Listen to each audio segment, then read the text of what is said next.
guys see my screen? Yep. Okay. Let's see. Just gonna move this real quick. Well, thanks for joining. So this is for my agribusiness class, and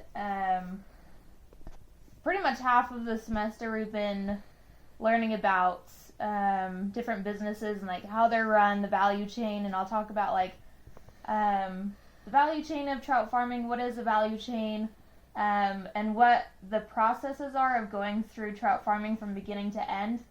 And then I'll talk a little bit about certificates and standards of trout farming, and then just networking as well. And then if you guys, I'll just talk through it, and then if you have questions at the end or comments, let me know, because that is also part of the presentation, so just let me know if you have questions at the end.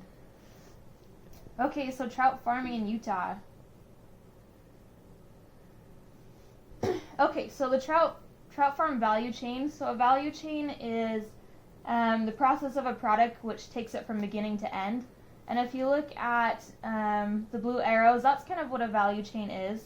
So with trout farms, it starts with breeding and raising the fingerlings, which are the baby fish. And then the next phase is moving the maturing trout through growing ponds. And then once they're mature enough, they are sold to either private stock ponds, live, or they're sent to be processed to either a processing facility, or they're able to do it there at the farm. After they're processed and packaged at the processing facilities, they're transported to stores and restaurants. And then I also forgot to add that they can also just be picked up at the local fish farm if they want to do it that way. And then the end product is the bought fish, and then we get to eat it, which is the best part, I think. So I'm going to go more into detail on all of these here. So we're going to start off with input supply. And input supply is what do you need to start an actual fish farm.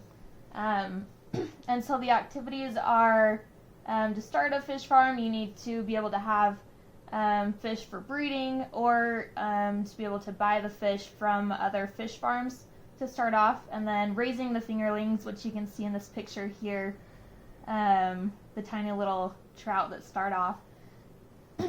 You also need to create ponds or nursery sheds for the fish eggs to be able to hatch and grow.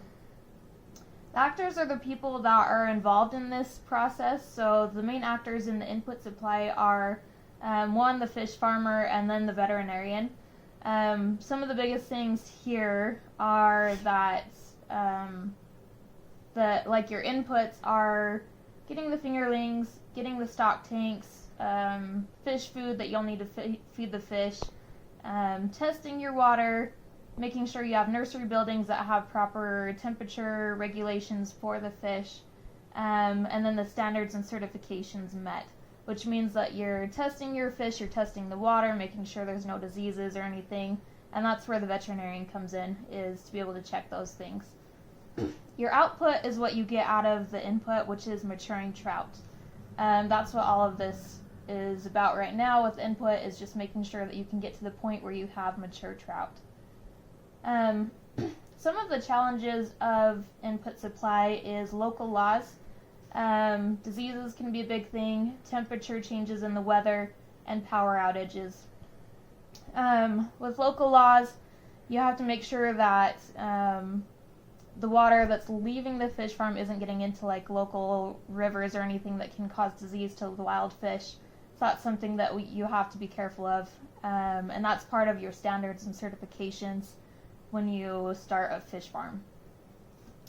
So some of the possible solutions that can meet these challenges, especially with local laws and making sure that you can also have an advantage at the fish farm, is to become part of the local board for